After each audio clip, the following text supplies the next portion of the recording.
창세기는 시작에 대하여 이야기를 하고 있습니다. 창조의 시작, 죄의 시작, 문명의 시작, 심판의 시작, 민족의 시작, 복의 시작, 이렇게 볼 수 있겠지요.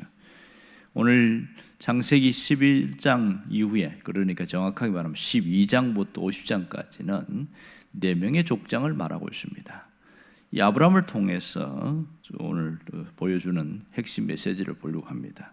사실 아브라함은 창세기 11장에서 먼저 등장합니다. 그런데 아브라함의 이야기는 정확하게 말하면 12장부터 25장까지, 25장 18절까지가 아브라함의 이야기라고 할 수 있습니다.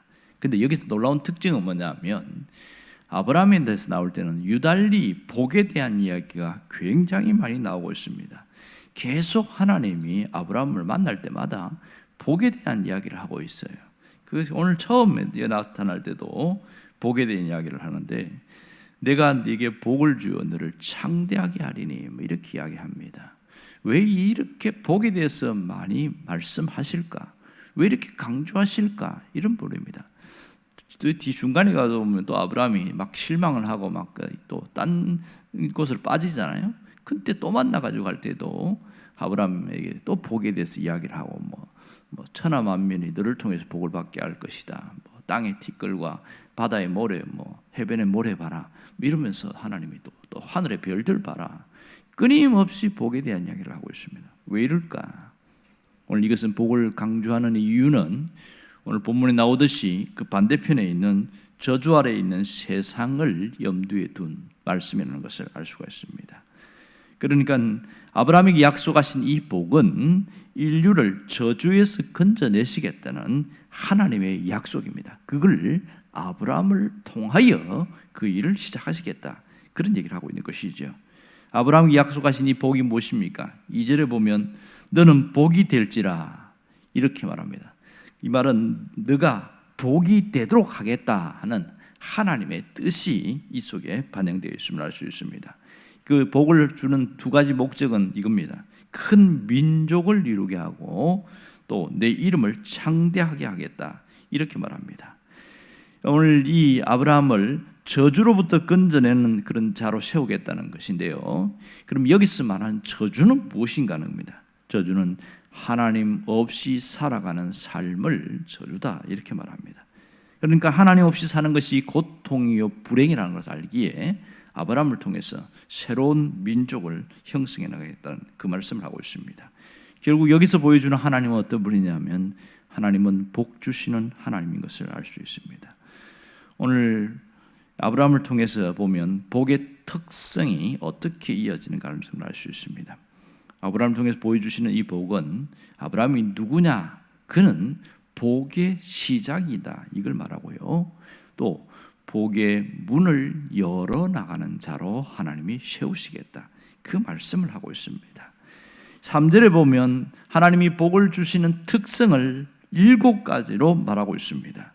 놀라운 것은 2절과 3절을 연결해서 보면 앞에서 절반, 그러니까 첫 번째부터 세 번째는 아브라함 자신에게 주시겠다는 복이고, 네 번째부터 일곱 번째는 아브라함을 통하여 사람들이 받는 복을 말합니다. 정리해보면 이렇습니다. 첫 번째는 축복은 아브라함의 복의 근원이 되는 그런 자로 세우시겠다, 모든 민족의 조상, 이렇게 이야기하고 있고요. 두 번째는 복에 대한 확실한 약속입니다. 복에 대한 확실한 약속, 그러니까 아브라함의 씨를 통해서 이어나가겠다는 얘기고요. 세 번째 축복은 복의 크기입니다. 오늘 여기 보면 내 이름을 창대하게 하리니, 복의 크기가 굉장히 큰 것을 알 수 있지요. 네 번째 축복은 복 주시는 삶입니다. 아브라함에게 그 삶 자체가 복이 되게 하겠다, 너는 복이 될지라, 여기까지가 아브라함 자신에게 주시는 것이고요. 그리고 다섯 번째 복의 특권인데, 복을 빌어주는 특권을 주겠습니다. 너를 축복하는 자에게는 내가 그에게 복을 내리겠다, 그런 얘기를 하는 겁니다. 그래서 그 다음에 여섯 번째는 복의 보장성입니다. 복의 보장, 저주로부터 보호하시겠다, 이런 얘기를 하고 있습니다. 여기서 말하는 저주는 멸시를 말합니다. 아브라함을 멸시할 때에 하나님께서 개별적으로 그들을 찾아가서 거기에 대한 상당한 보응을 하시겠다, 이런 뜻이고요. 아브라함에게는 보호를 하시겠다.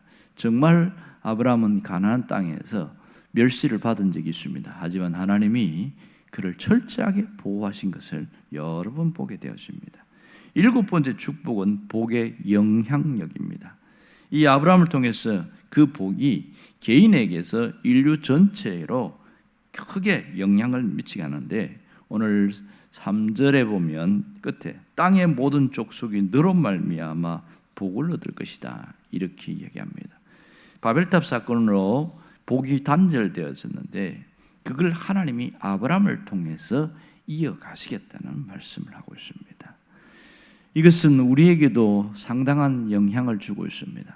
오늘 우리도 삶에도 복이 있다는 것을 알고 있습니다.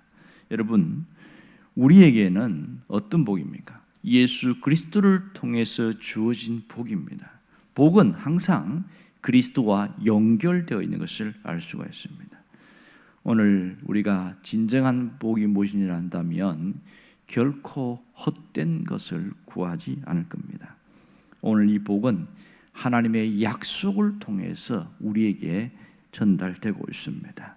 하나님의 약속의 복이 구약에서는 현세적이고 물질적인 것에 집중되었다면 신약에 와서는 영적이고 하나님 나라와 연결되어 있는 복입니다. 그래서 예수님이 오셔서 말씀하실 때 산상수훈을 보면 마태복음과 누가복음에 산상수훈이 나오는데 특별히 팔복이 두 군데 다 나오죠. 마태복음 보면 처음에 심령이 가난한 자는 복이 있나니 이러면서 8가지 복을 이야기하잖아요. 그러니까 이 8복, 8가지 복은 하나님의 자녀들에게 주어지는 특성, 복의 특성을 이야기하는데 그 핵심이 뭐냐? 하나님 나라입니다. 하나님 나라를 살아가는 사람들에게 그런 복을 주시겠다. 그러니까 세상에 있는 이 복과는 약간 차원이 다른 것을 알 수가 있죠. 어떤 면에서 보면 세상에서는 현세적이고 물질적이고 눈앞에 주어진 것에 더 치중되어 있다면 하나님 나라를 만들어 나가고 살아가는 사람은 그것 너머의 것을 보게 되어지는 것이죠. 그러니까 현실의 복을 외면하는 것이 아니라 그것을 포함해서 하나님께서는 영적인 복까지를 말씀하고 있다, 이렇게 보는 게 맞을 겁니다. 하나님은 지금도 이 영적인 아브라함의 후손들을 통해서 그 복을 이어가고 있습니다. 그것은 약속을 통해 이루어져죠. 그 약속의 핵심은 바로 그리스도가 중심이라는 말씀을 드렸습니다. 이 하나님의 복은 개인에게서 끝나는 것이 아니라 모든 민족까지 이어지는 것을 알 수 있습니다. 그러면 어떤 사람이 그 복의 사람으로 살아가는가?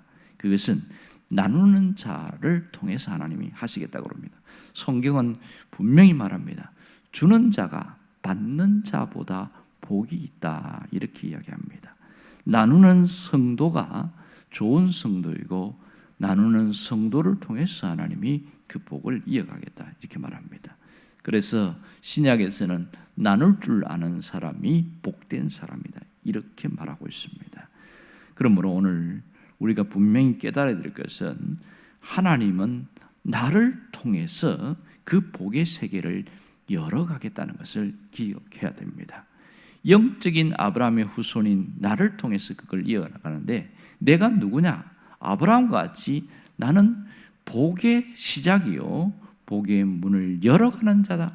그 복에 대한 정체성을 분명히 가지라, 그 얘기하고 있습니다. 그리스도를 믿고 새로운 삶을 살아갈 때에 달라지는 것은 바로 이겁니다.